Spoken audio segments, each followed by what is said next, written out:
Redesigning characters? Probably one of the most popular art trends out there. Don't quote me on that. Though I think redesigning is a big trend just in general, today I will be redesigning my old forgotten, abandoned, isolated, closed off, thrown away, OCS, or otherwise known as original characters for people who don't know, probably do if you're watching this. Anyways, let's get into it.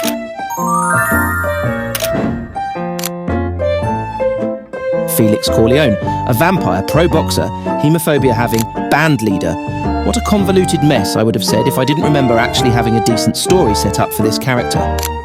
From what I remember about this character, he grew up in group homes and foster cares through that he took on many different skills, hence why he seems like he's doing too much all the time, because he kinda is.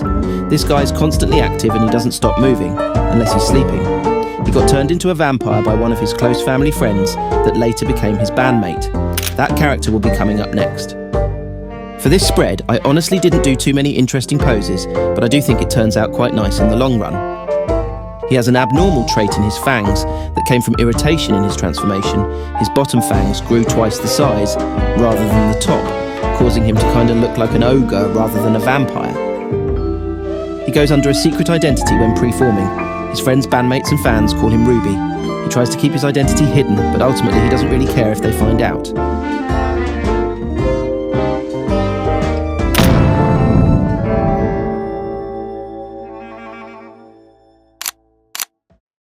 He drives cars like NASCAR. He's very famous, so his secret is quite hard to hide. He's constantly having immoral moments, trying to keep himself safe, and kind of becomes a villain throughout his storyline. He's kind of like if Fast and Furious and Tokyo Ghoul combined and had a baby, but he is also the one who saved Lila when she was going to die, so not all of his choices are immoral, just most of them. She is kind of obsessed with like the occult and things like him, so she immediately freaks out when she sees what he is, when she gets saved by him. She acts like she's more hurt than she is to get him to take her home, and kind of gaslights and manipulates him into being with her. But in the end, they have a solid relationship and kind of become a power dynamic.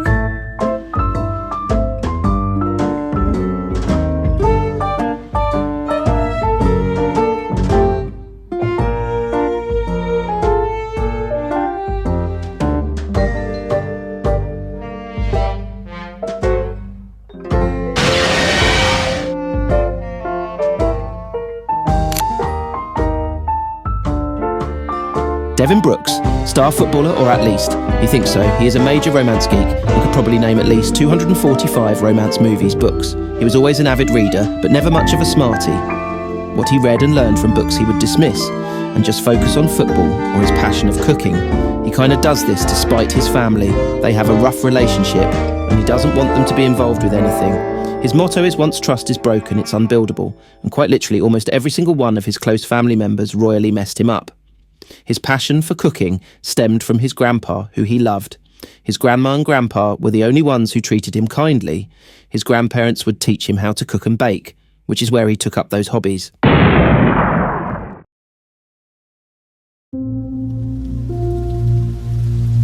Phineas Gentry, the tallest of the group. Standing at 6'4", he is a serial killer that masks as a crime scene cleaner investigator. He's elapsed 608 bodies throughout his life, including his own family members. He's a great actor who puts on appearances, which is why he's not been caught. He's a Buddhist who lives in a one-bedroom apartment with his girlfriend. She is not safe, and he plans on murking her, but her dad is the police chief, which he finds useful, so he keeps her around. All of my old art for him is pretty different for what I ended up going for, just like quite literally every character I redesigned so far. But I wanted to keep his long hair because it's a big part of his story. Maybe if I ever get to creating something for these characters, you'll find out more.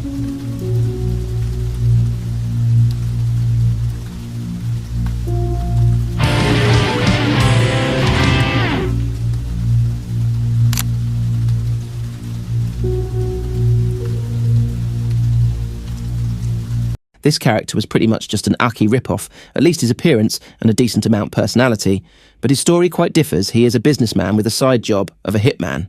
In his most recent years, he's more of a hitman than businessman. He owns a big corporation that pretty much controls his city. It's featured a more futuristic world, with the basic premise of flying cars, in the air train stations, floating islands that are man-made, things like that. But his whole story kind of follows him and his daughter, and how he slowly goes into debt when another big corporation comes up. He gets outbeat when he gets revealed as a hitman by the opposition and has to go into hiding for a period while he leaves his daughter with the baby mama. She is no longer in his life. The story is kind of about him trying to come to terms with the value of life, because he's a selfish old man that only cares about his daughter and himself. This set of drawings is probably the ones I worked the least hard on. There were so many to do for this video, and even more to come after these, so I kind of was feeling a little art blocky during this period. I think the quality of art goes in and out for these drawings in this video, but I'll give myself some leniency on the fact that there's like 20 characters. Back to the story. Cassie is a 17-year-old girl who is pretty snobby. She was raised in a very upper-class environment, so when she loses all her money, as she calls it, she kind of spirals and goes crazy. She dyes her hair, gets face tattoos, and all kinds of things that she knows her mum wouldn't like, half because she now has to live with her instead of her dad, and half because she's a brat.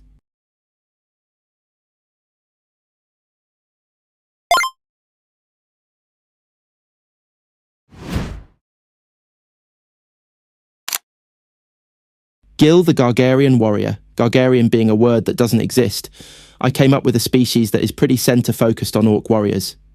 They have other class jobs, but mostly this species is a group of warriors, and Gil is a monster hunter that takes out their opposing forces and species that invaded their planet. He fought for the orcs in the big war against them, and they lost to the opposers. It's a big part of the story, and made way for the rest. He falls in love with Celia, a human invader that was captured by the opposing force, and takes care of her during the story. He's quite an asshole though, from start to finish pretty much, but he lightens up just a little bit while learning to care for others and not just fighting and taking down others. His story is pretty heavy, and I remember a lot of deep topics being mentioned when I came up with him, and his story majorly about slavery and the desire to control others. Not necessarily his ideals, he's more of a meathead that kills anything that is in his way. He's kinda an idiot.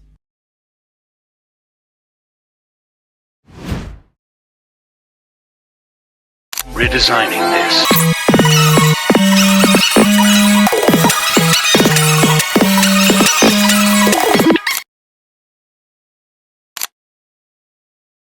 This character is my oldest character that I'm going to be redesigning in this video, second to the one coming up next.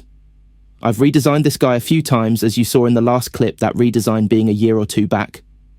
And this being his oldest design and earliest appearance, as you can see his name is J.O.D., a name given to him by his fans while he was still a baseball star, his government name being Geordie. From what I remember about this character is he's a pretty snobby guy, but he does have extreme loyalty to those that look up to him and support him. He's the kind of guy that will always stop and take a picture, even if it's a bad day for him. And not just for the reputation aspect, though, that may be 5% of it for him. That's half of why he uses the name J.O.D., not just in media, but in his personal life too.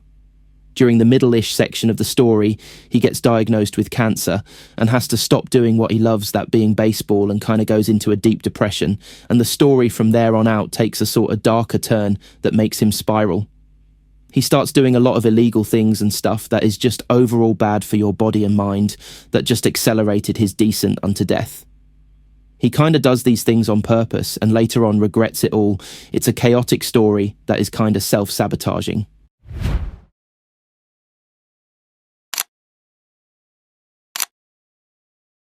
Cleo Dre Hart.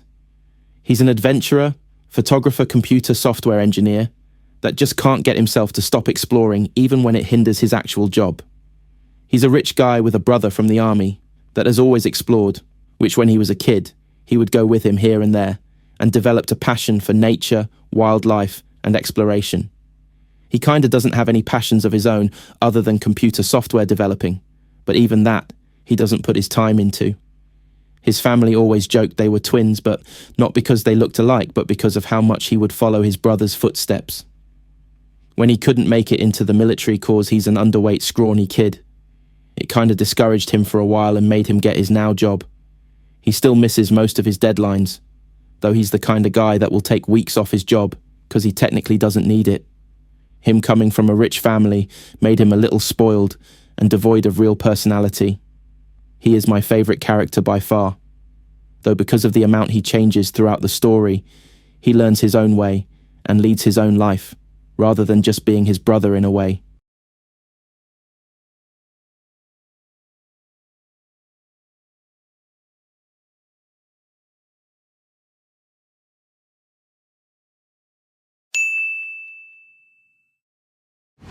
This video took extremely long to finish. Next video, I'm thinking about buffing out this guy right here, my mascot. Persona? Maybe. He's kind of plain and simple right now, which I like, but he's devoid of character. So if you want to see me recreate and design my persona, subscribe. Bye.